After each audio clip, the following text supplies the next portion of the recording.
First of all, apologies. My co-author is an outstanding nationally recognized criminal justice researcher, and that was perfect for the topic of our paper. Unfortunately, she's also my spouse. And the irony being is that we're talking about post-pandemic. One of the things that's happened post-pandemic, all of the illnesses we didn't get for 2 years, we're getting them all now.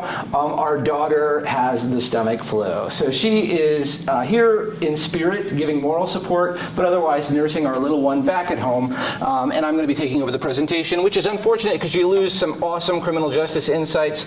And I'm also less pleasing to the eye than my wife, but we'll manage. We'll get through this.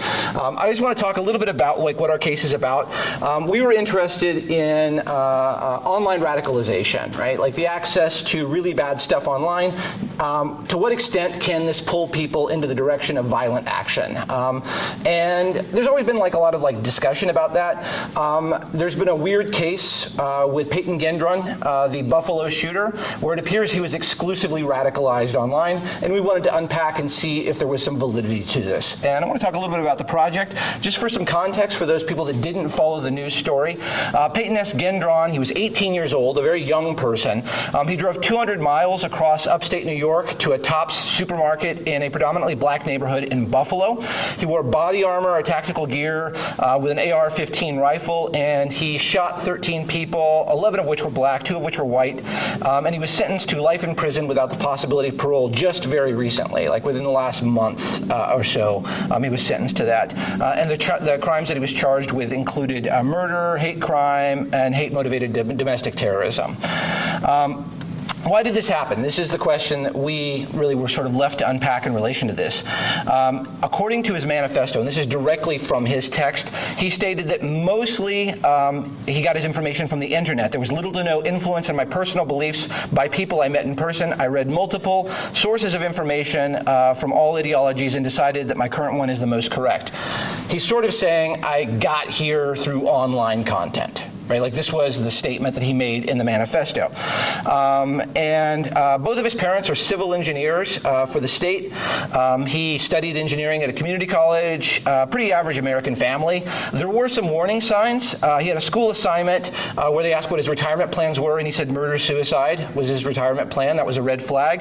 He got a psychiatric evaluation, but was not taken away or anything from the psychiatric evaluation. He was described as a loner, really good grades. He was really paranoid about COVID to the point that he wore a hazmat suit to school when he had to return to school face-to-face. And he became more isolated and went online more during the COVID lockdowns. In terms of radicalization, how do people go from sort of a normal person to a hate-filled person who commits violent action? What's the trajectory? There's a lot of disagreement. Traditional thinking has always said that there has to be a face-to-face component, that there has to be membership in a group, that you have to talk to other humans face-to-face. We're sort of we're speculating that the online space is now so pervasive that it's possible for somebody not to go through that step. It's possible to be radicalized completely by consumption of online content. And can a person be radicalized fully online in 2023? That's a hard question. The terrorism literature has said that radicalization online has been encouraged, but it's not been substantive at that point, that there is a gap, right? That there still has to be a face-to-face component. We said maybe not.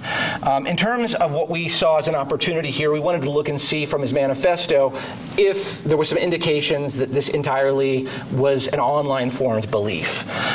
The manifesto itself is 180 pages long, consisting of 4 sections. One of the sections was just on tactical stuff, like which guns he bought and which equipment he bought. We didn't want to focus on that. We were more interested in how did he get to the ideological space that he was in. So we looked at the 3 sections of the manifesto that were focused on presentation of his ideology. And the way that we established this is we looked to see he he listed some online sources that were instrumental in his radicalization. Like he listed some online sources that really pulled him in this direction.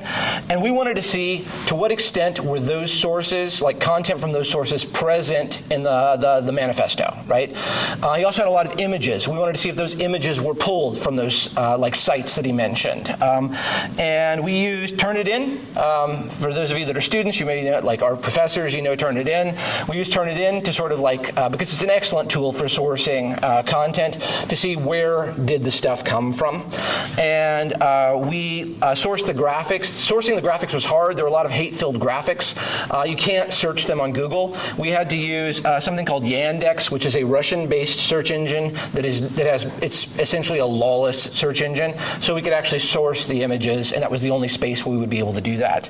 And here's what we found. 56% of the manifesto was 100% plagiarized. 56%, like minimum. 56% came from directly from another mass shooter, Brendan Tarrant, who shot up a mosque in New Zealand. If you remember that story, all of it came, like 56% was word for word from that. Another 26% was plagiarized from other like manifestos and online sources, and another 18% was plagiarized, but it was like not necessarily detected. That's like minimally 82% was coming from other sources, right? Like, so 180 pages, looks like he wrote this manifesto. He didn't. He really didn't. He pulled the vast majority of it, and that's just like the baseline. Our suspicion is that he probably plagiarized the entire thing, but that there's 18% that we just can't source.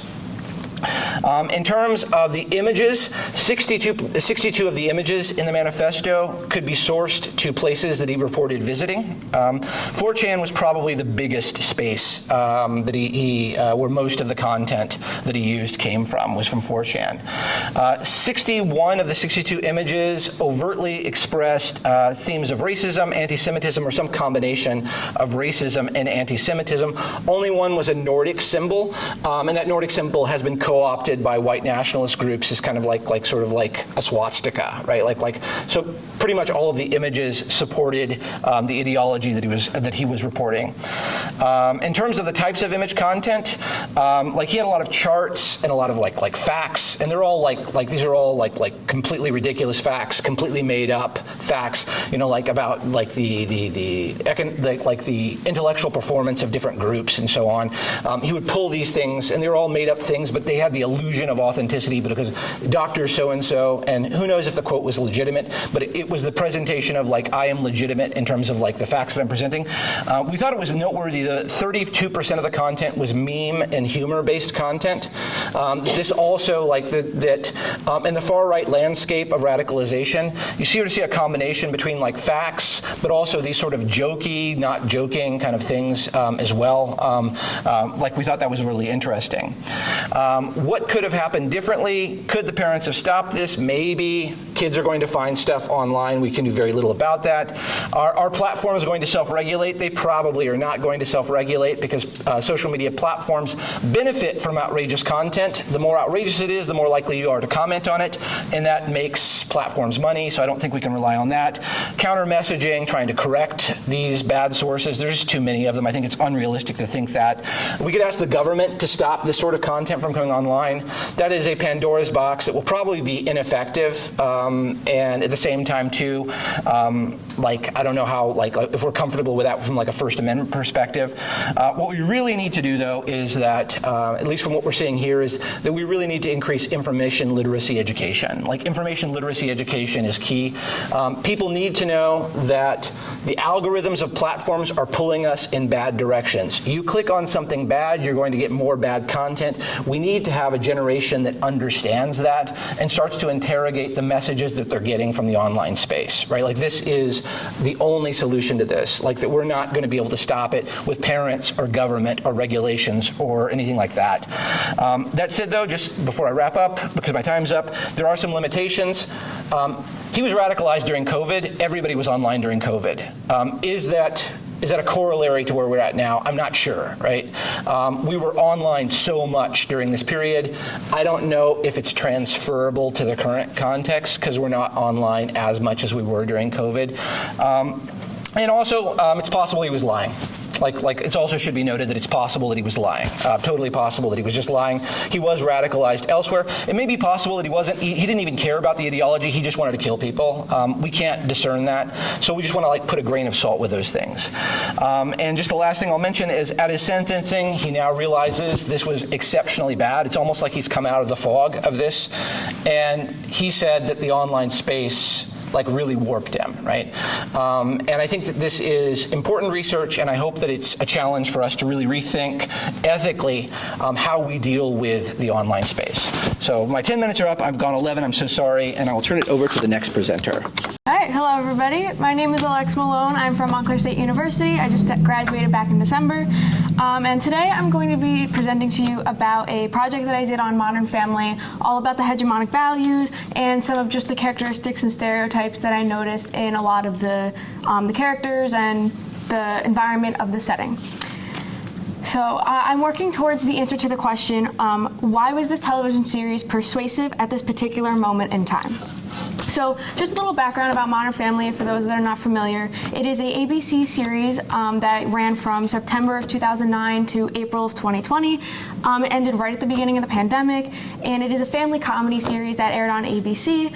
And the filming is a type of mockumentary. So if anybody's familiar with The Office, the characters and the actors are aware that they are being filmed, and every so often we'll look at the camera or we'll talk directly to the camera, either as a small group, a family, their household, or just characters that are relevant to the topic of the episode.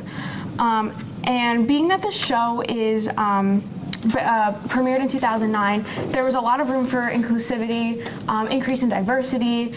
Most of the family is white characters. The only Latina is Sofia Vergara, who plays Gloria Pritchett, who is the second wife of Jay. And the only other character that is not white in the family is the adopted daughter Lily of the gay couple Mitch and Cam. She is Vietnamese, and that quality of her comes back into play a little later into the series. So the only type of other diversity besides race that there is or lack thereof is the gay couple of Mitch and Cam. They are what some people would say a great beginning of representation for gay couples airing on television and series, but a lot of people would argue that it was very lack of diversity in intersectionality qualities. They are both white men, they're both cisgender, they are both mimic a lot of straight relationship characteristics, which is something I'll touch back on a little bit. But one thing that I found really interesting was the description of Modern Family directly from Google is, quote, one big, straight, gay, multicultural, traditional, happy family, which I think is very funny in itself because it's like all contradicting itself. So it's very interesting to see how they tried to be inclusive but almost failed back in 2009, but then went on to continue on into 2020 and with minimal changes. So in the end, ironically, it's meant to demonstrate the modern family, but what is the modern family of America? So one of the more obvious responses to the television series is that it challenges societal norms. So that's what their effort was meant to be back in 2009. But again, there's a lot of arguments both ways whether it was or wasn't. These inclusions were only the beginning, like I said, in 2009, very minimal. Again, the biggest marker is probably Mitch and Cam, who represent a lot of, yes, they're a gay couple that are airing on television, but they still need a lot of work in their couple and their relationship within themselves. They did this on purpose because they wanted to ease in the inclusivity with caution, being, again, that they mimic a lot of straight characteristics. They knew that they couldn't get too much backlash about it. Again, they were both white, they came from an upper wealthy family, and they adopted a daughter, they made it very homey. And again, they used the series and the channel used this to their advantage to make sure that there was always something good coming out of what their response was from the show.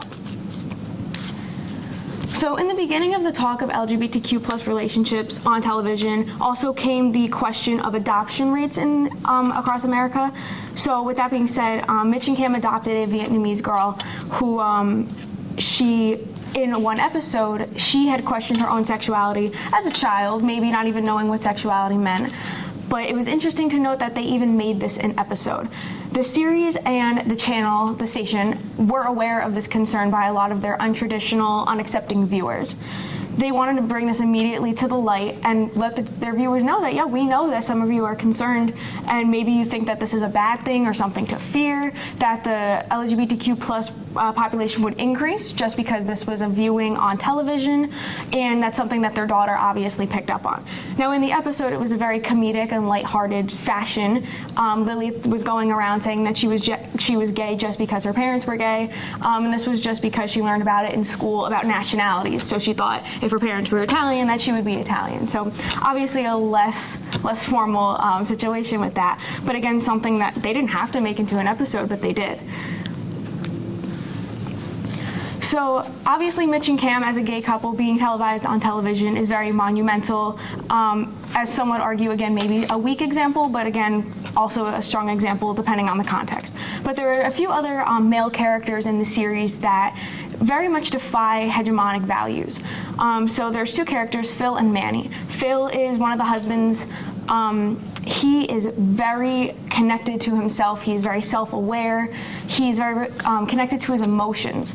He is the kind of guy who is very contradictory of his male counterpoint, Jay, who is his father-in-law. Jay is very traditional, manly, almost homophobic. He, won't express his feelings. He won't say anything about loving his male family members. He's very against that. And Phil that's all he wants to do. He's always striving to reach validation from his father-in-law, and they do it in a comedic way. Obviously, it's interesting to see the differences in the generations. So Phil again goes on the entire series to win his father-in-law's affection and doesn't even earn it until the last episode. So this is very defying of hegemonic values, being that he is so emotional, so open to be expressing these feelings to his family members, male family members, and everyone around him. He's always known to be overly helping with his wife and his children, something that not every father figure may have. He always wants to help them before they even have to ask for help. He's very present in his children's lives. He's just very almost typical, but he expresses a lot of characteristics that maybe some fathers don't. So for that reason in itself, he defies a lot of hegemonic values. And the other character, Manny, is in the show, he ranges from middle school to high school graduation until the end. He was born in Colombia, which I think is a very interesting cultural connection to make to it. Because he was born in Colombia and not America, he has a lot of different values in his life. He is highly respectful, highly educated, very smart, again, very connected to his emotions. He is always very respectful towards girls that he likes. And his mother is very aware of this. She's very grateful that she has a son like this, being that he is only middle school, adolescent age. A lot of boys, especially in America, I think, that age from middle school to high school are very unaware of the world around them, and they kind of lack empathy for that. But he is so connected to himself and the world around him that it makes him that much better of a person. Especially at that age, it's very impressive to be middle school to high school adolescent and be that highly respectful of yourself and people around you. So one more note about Mitch and Cam, I just want to mention that, like I said, the queer representation can be argued that it was beneficial, but also not beneficial. Not beneficial, but maybe not as accepted as it would have been if it was a little more intersectional. Jesse Tyler Ferguson, who is Mitch in the relationship, he is an openly gay man in his personal life. He has been in multiple interviews about if this has changed the work environment, especially with his straight co-actor Eric Stonestreet, who plays Cam in the relationship. He has mentioned that, of course, this makes it a little odd in the beginning of the filming together, but after a while, after over 10 years of filming together, of course, there was no problem with it. Of course, Eric Stonestreet admits that it was a little interesting to become aware of and change to adapt to those changing work environments, but is nothing that he couldn't do as being a professional. And the final note on that is at the beginning of season 5, episode 1, the premiere in September, following the legalization of gay marriage in California specifically, the beginning of the episode was the legalization of gay marriage. And this is specifically important because the show was filmed in California and gay marriage was not legalized in all the states at the same time. So it was legalized in California in 2013. And at the premiere of season 5, they opened it immediately beginning with that they wanted to propose to each other, they wanted to be be together. Even though they already lived together and have a child together, they were never able to legally and freely express their love for one another. So immediately they wanted to make the station and the channel wanted to make their viewers aware that this is something that's part of life. You can like it or you don't have to. This is what we're doing on our show. And it was received very well by the audience. They loved it. It was a very highly viewed episode. And the clip was very, very heartfelt.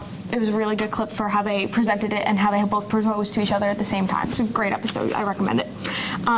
So, like I said, a lot of mini themes within all these characters, whether that be diversity or inclusivity of race or LGBTQ plus relationships. Yes, it was a great start back in 2009, but again, with a lot less information about like all these different kinds of ideas. It was a clear change that a lot of people thought it was a great example, and yet some people still argue that it wasn't strong enough, but was enough for an impact from all of its viewers. Thank you.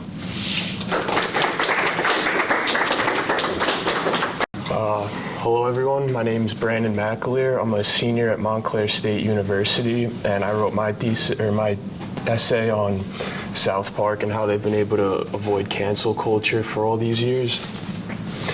So before getting into the actual thesis of my paper, there's three main aspects of the show that need to be considered. The first is the circular story structure. So in order for a TV show to be produced, it needs funding from a studio. Studios make money by generating an audience that can be monetized, and since they're trying to maximize their return on investment, they typically go with shows that follow a structure with a track record of success. And it's for this reason that Rick and Morty creator Dan Harmon believes that every TV show can be broken down into a circle containing 8 segments. The second element is comedy. Comedy is one of the most popular genres of entertainment, and it has 2 key elements. The first is it serves as a coping mechanism for viewers' griefs, because if you're able to laugh at a situation that invokes negative emotions, it signals that mentally you're strong enough to push through and not be bogged down by the negativity of the situation. Kind of like the old saying, laughter is the best medicine. And not only does it help people heal, it also helps them learn and can be used as an educational tool.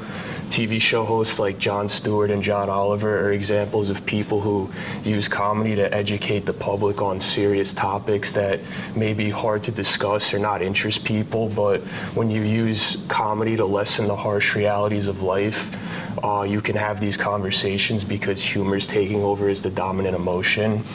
And you can also embed information in a joke. So if you hear a joke and you laugh, you're going to remember the information in the joke, and when you go tell it to someone, and you're then spreading that information, and if they laugh, then they're going to retain the information as well. And the last aspect is animation. Animation allows writers to create and explore new worlds that remove viewers from their own reality and allow them to explore a new one. And in this reality, they can identify with the characters or different aspects of the worlds they explore through a process known as behavioral realism.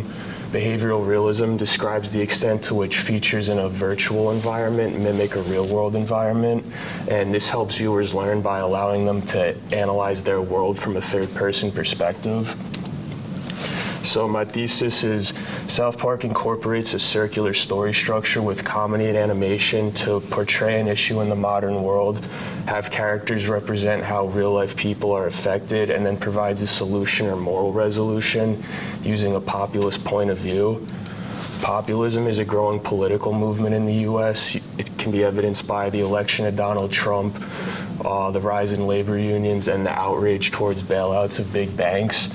It can be defined as the rights and the powers of ordinary people are exploited by a privileged elite and supports their struggle to overcome this. And the populist language is actually hidden in the crudeness of the show. The crudeness serves as a covert populist counter-narrative to elite narratives that dominate mainstream society. And Stewart and Clark say that populism is thus a grand form of rhetorical optimism. Once mobilized, there's nothing ordinary Americans can't accomplish. So in phase 1 of the circle, you have first the character is introduced, 2, they want something, and 3, they enter an unfamiliar environment. So the show centers around 4 elementary school boys who each mimic aspects of small town America. You have Stan, who represents the working class family, Kyle, who represents the Jewish family, and it's through him that it's used to explore the dynamics of being Jewish in small town America and how to deal with the different intolerances you may face. Most of that comes from Cartman, who represents the child of a single mother. He's the most ignorant, entitled, and obnoxious of all the boys and causes the most problems. And he's kind of used to represent that if you don't have a father figure to serve as a role model who can discipline you, that can cause ignorance to develop. And then you have Kenny, who represents the poor family. And what's interesting about Kenny is he has a hood that covers his face, so it muffles his voice. And when it talks, it sounds like he's mumbling, but it actually allows him to be the most crude of the 4 characters, because when you actually listen, you can understand what he's saying. And I argue that the writers do this to symbolize that the mainstream media silences the voices of the poor. So the episode Death Camp of Tolerance serves as a populist criticism of political correctness. The episode begins where Mr. Garrison is promoted to the boys' 4th grade teacher after finding out that he'd previously been rejected because he was gay. And he also finds out that if they tried to fire him again, he could sue for millions of dollars. So I was going to use a clip, but for time's sake, I'm not going to show it. But basically, the principal who's explaining everything represents the elite establishment and how they think a promotion will quell their fear of a lawsuit, where Mr. Garrison represents the populist who sees an opportunity to get even for unjust discrimination. And his plan is to get fired so that he can sue the school. And he starts committing these outrageous sex acts in front of the class with the intention of getting fired. And when the boys go home and complain to their parents, they're scolded for being intolerant of his orientation, and they're sent to the death camp of tolerance. And that infuriates Mr. Garrison because he knows what he's doing is wrong and he's trying to get fired. And it kind of shows how the idea of tolerance can be misinterpreted to the point where you end up celebrating people for the wrong reasons and punishing people with valid criticisms. And after that, it also kind of humanizes the gay community, because in the episode, Mr. Garrison is the most level-headed person, and rather than looking at him through traditional stereotypes, they're kind of just looking at him as an average person. And I think a lot of people could relate if your employer was discriminating against you for a personal lifestyle choice and your options were to sue for millions of dollars or take a promotion. I mean, I would sue. I feel like a lot of other people would. So then in phase 2 of this circle, you have the characters adapt to their new environment. They get what they want, but they encounter a problem. So the episode Medicinal Fried Chicken serves as a populist criticism of the war on drugs.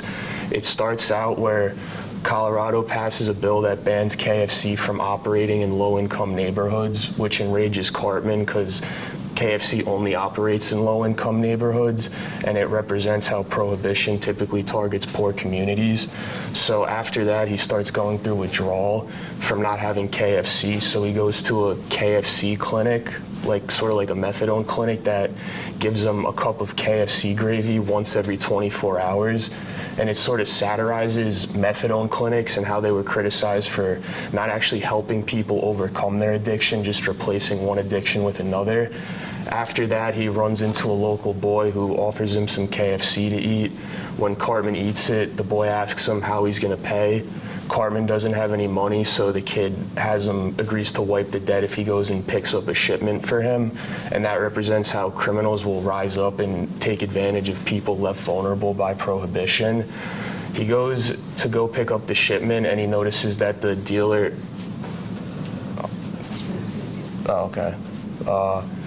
He mixed the KFC gravy with Boston Market gravy, which represents how drug dealers will cut their products.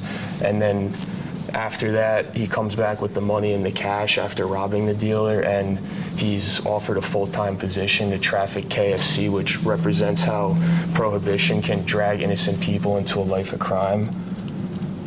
And then in phase 3 of the circle, you have the character leaves the environment, but they changed as a result. So The episode The Ring is an episode that exposes Disney's business practice of covertly selling sex to underage girls using Christianity. And in the episode, Kenny goes to a Jonas Brothers concert with his girlfriend. He gets a purity ring promising abstinence, and it makes him miserable, so the boys go to confront the CEO of Disney backstage at a event in South Park, and basically Mickey Mouse is representing the CEO, and he goes on a whole rant explaining everything that happened, and the boys flip a switch so the whole audience can hear him. And the scene is basically meant to represent what it sounds like in a corporate boardroom and how they view their consumers. And it's their way of saying this is what really goes on behind closed doors. And South Park is able to make a criticism like this because most people who would criticize Disney would face a wide array of backlash, but South Park can hide behind their image as an animated comedy the same way that Disney hides behind their image as a family-friendly orientated company. And in conclusion, South Park uses a circular story structure combined with comedy and animation to use relatable characters to help people understand their own world from a third-person perspective. And the overall message of the show is to promote a populist agenda, and that's how they've been able to remain on all these years, because they've developed an audience that is populist and remains loyal to them. Thank you. Okie doke. Good morning. I'm Jake Goetz. I'm a senior at Montclair State University, and today I'm going to be talking to you a little bit about the television show Mad Men. And this paper is entitled Making Hegemony, and we're going to talk about what that means and how it relates to the show in 1 second. But first, I just wanted to offer some background in case anybody wasn't familiar with the show. Mad Men is a period drama series that was created by Matt Weiner, originally airing on AMC from July of 2007 to May of 2015. The show follows an ensemble cast of characters. Can y'all not see my PowerPoint? That's very bad. This PowerPoint is half the thing. Aw. Sorry, 1 sec. But let me see, I'm gonna look and see if it works.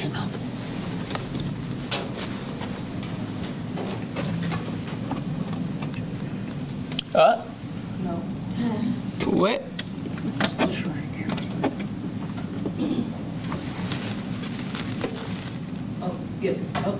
Yeah, okay, awesome.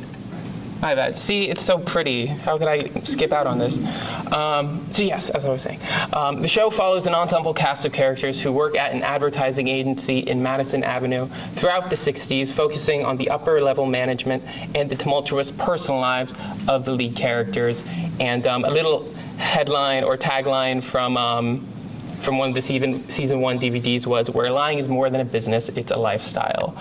And something I wanted to talk about before we get into any of the theory was just how the show was received and how it performed. So it won 16 Emmys, 4 for Outstanding Drama Series. It's the first basic cable show to get that award. And in 2011, it won the Critics' Choice Television Award for Best Drama Series.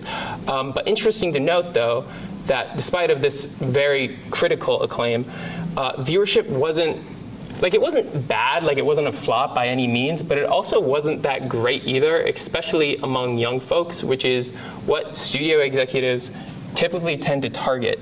And there was this really interesting quote from Forbes saying Mad Men also elevated the prestige of AMC as a network, repositioning it by making it a destination channel among viewers, many of them upscale, a must-buy network with advertisers.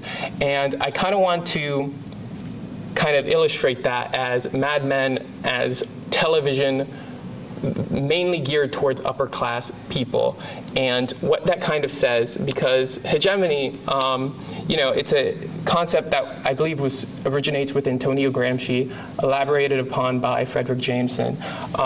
In our class, we mainly dealt with Dana Cloud's essay, Operation Desert Comfort, and she says that the process of hegemony acknowledges discontent but makes it difficult to translate oppositional outlooks into active or collective resistance. Hegemony is flexible, allowing the articulation of opposition interests, but it also defines the limits within which those articulations must be framed. And so Mad Men is this multi-million-dollar studio production which seeks to depict the process not only of producing and conceptualizing modernist hegemony through the media product of advertising, but the actual characters' lives as they bend and break themselves in order to fit into hegemonic roles. And as we kind of look at this reflection upon the 60s, I kind of want to encourage you to think, like, has the situation gotten better, or has it just changed? Have the mechanisms of control via hegemony simply changed? So I want to start off with the main character, Donald Draper. Probably one of the most iconic elements of the show is this character. Donald Draper is the head of the creative department at Sterling Cooper ad agency. And so in our class, we talked a little bit about Robert Reich's four myths that are foundational to the American culture. And one of those is this idea of the triumphant individual. He writes that about the story of the little guy who works hard, takes risks, believes in himself, and eventually earns wealth, fame, honor. A loner and a maverick, true to himself, plain speaking, self-reliant, uncompromising in ideals, he gets the job done. And this is exactly what Don Draper presents himself as. He commands space. He's able to like just lead a pitch, make a sale. He starts out as a car salesman and makes his way all the way to the top of 6th Avenue building. But the thing about Don Draper is that everything about him is a lie. He stole somebody's identity in order to get out of the army. And this desire for agency and individuality defines him, but he keeps on running. He can never really fully face himself. And he kind of builds this picture of the triumphant individual for himself to embody, but he can never really feel that that's what he is. And I think that's really an interesting understanding of hegemonic masculinity as it was understood then, and potentially how it's understood now as a sort of cage that you build just to run out of, to try to escape. For anyone who listens to Dashboard Confessional, a refuge that you built to flee. And so that's why I included this quote from Rachel Mencken, one of a mistress. You don't want to run away with me, you just want to run away.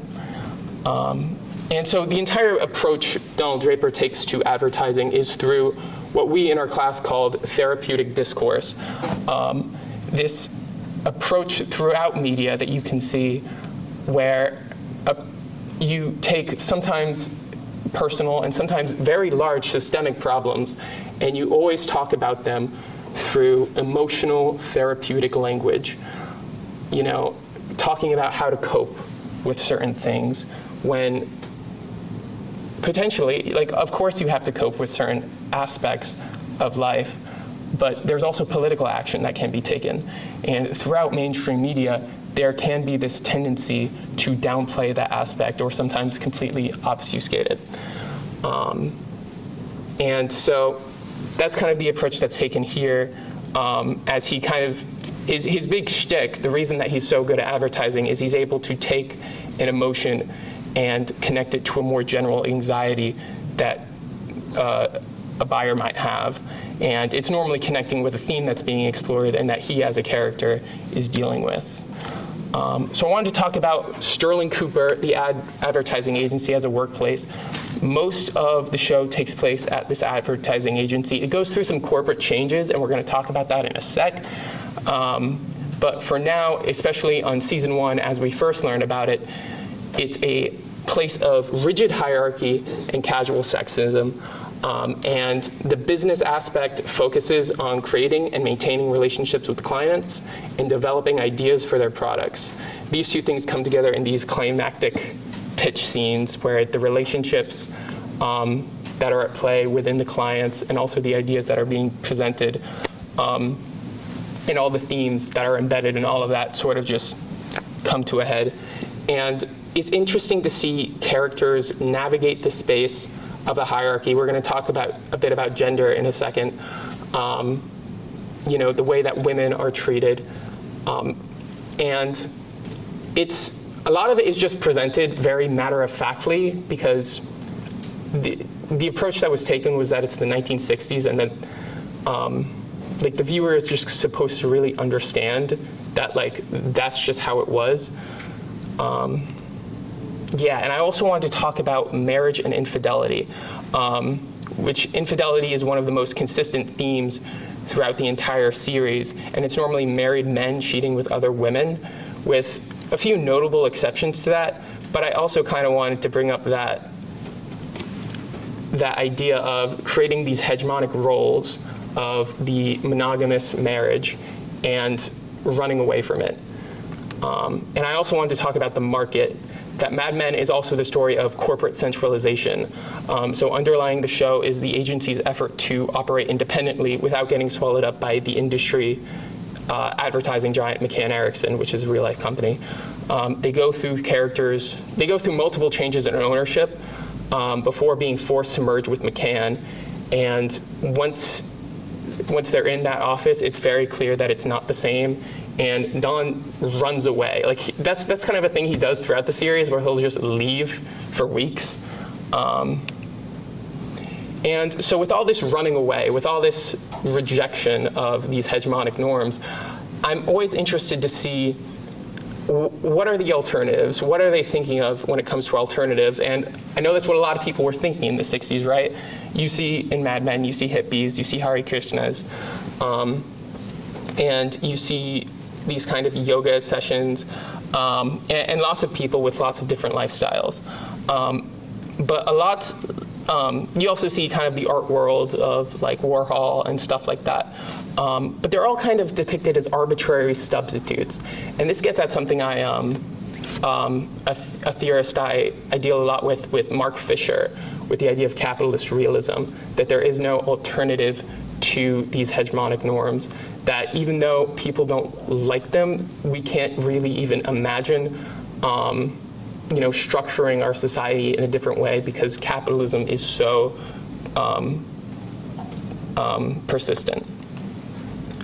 So I wanted to get into a little bit of the intersectional analysis of the show, starting with gender. The show places a lot of the focus on the women in its primary cast, specifically Joan Harris and Peggy Olson, who both make significant career advancements throughout the show. Despite having different goals, they still provide a support system based on shared hardships. And I also kind of wanted to talk about Donald Draper and Roger Sterling, who also have a really interesting male friendship, but it does get tumultuous at times because the competition and rigid hierarchy of the workplace gets in the way. And how the show covers race is also a very interesting topic. As you probably noticed, the cast is overwhelmingly white. Mad Men's depiction of non-white characters really falls short more than anything else in the show. There are two really notable black characters. Up on top is Dawn, and there's also Shirley. And they're great. They have some really great scenes together. But there's really not enough of them, and I feel like their characters are often used in a very instrumental way. And I think that, it's such a missed opportunity because when we talk about seeing how these hegemonic norms affect people, I want to see how that affects people in the context of racial discrimination and with that layer on top of it. And so he kind of defends this decision of the show as the aspect of the show's historical accuracy, but that explanation is not universally accepted, and I think it's definitely something which can be contested. And LGBTQ representation, there are actually a bunch of gay and lesbian characters in Mad Men, with a few being series regulars, but the show doesn't really spend too much time exploring queer identity because it's all about having to hide it because you weren't allowed to express that during this time. So it's kind of there because it serves the function of the hiding. And so I kind of wanted to leave you with this note about in terms of understanding, I think there's, of course been improvement, and in terms of representation, there's been improvements as well, but I want to think about these mechanisms specifically relating to advertisings of control and, both in a very literal sense, because with, as I have here, surveillance, these images are being projected much more often and in much more pervasive ways, in ways that are difficult to even think about. I don't know if you've seen the documentary, The Social Dilemma, but that really gets into what I'm talking about here. And I want to think about also the ways that affects your identity and how your orientation towards the world. So yeah, that's my presentation. Thank you.